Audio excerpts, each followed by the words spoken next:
Yeah, what would I say to developers that fear AI? And this is going to be particularly aimed at coders and maybe the testers who have a bit of programming in them as well. Don't be afraid. Really, really don't. View AI as an opportunity. We are not anywhere near being replaced by a computer. Skynet is not there yet. Okay. Instead, think of it not as a replacement for you, but as an augmentation to you. It's giving you a helping hand. It's supporting. It's doing the drudgery. You know, when you sit there and you think, how do I solve that problem? Okay, very often we'll go and have a chat with people and we can do that. And that's good. And we should absolutely still do that.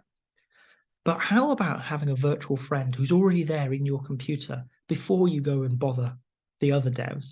You can just ask it and it can give you some ideas. And maybe, just maybe, that's enough to move you forward and gives you some more areas to explore as you're trying to tackle with the problem at hand. Okay? Maybe it's not, and you still have to go and talk to the people. That's absolutely fine. We want to do that. But you've not gone to them with the simpler questions that maybe they don't want to help you with because they've already done it. Okay? Or you don't feel like you should take it to them because you feel it could be a really simple answer. So AI becomes a support, a friend. You may have heard of rubber ducking in the programming world. When I was a developer, I actually had rubber ducks and I had teddy bears on my desk, and I would absolutely have full-blown conversations with them. And you can imagine some of the looks I got.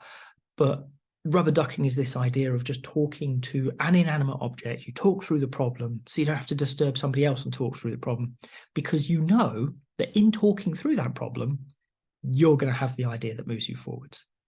And really, this is an extension of that. You can explain the problem to an AI and the AI is going to give you an answer back. But the likelihood is, while you're typing it out or saying it when we get there, you're going to have that revelation and you can stop and move on. Okay. Personally, I would still submit it and see what it gives because it may be better than me, particularly in the coding world. Okay. Because it's already scanned the whole of Stack Overflow. It knows it. It knows lots and lots of things from around the web that you don't. Not because it's smarter than you, but because it's a computer, and that's what it does. It consumes huge amounts of information, and it can, to some extent, synthesize it into useful answers. What it can't do is create. It can't innovate. It can't problem solve to any real degree. It's dumb. It's not going to replace you. It's going to support you. It's going to be that virtual friend that keeps you on the straight and narrow, that allows you to move through things that traditionally may have hampered you. Okay. So for the developers out there thinking, I'm going to be replaced by AI, all you have to do is see what CHAT GPT and things is producing as code. It's terrible. Okay? Because it can't code. It can't do that. It can regurgitate what it's already found, and it can roughly structure some things based around some rules, but it is never going to solve the really gnarly details that you work with. Right?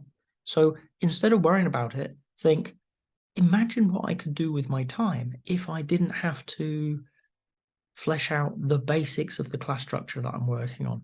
If I didn't have to write that loop yet again, I could just have something pop it out straight away. Okay?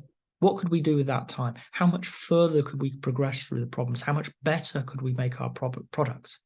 That's what we want to think about. I'd rather be concerned, embrace it as an opportunity, get to know it, because it is going to become a part of your working world. And if you don't embrace it and others do, you are going to lag behind.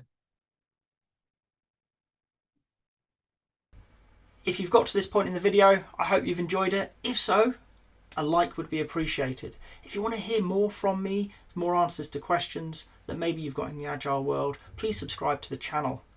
And if you've got a question that you really want answered, drop it in the comments. I promise we'll get around to it. Thank you.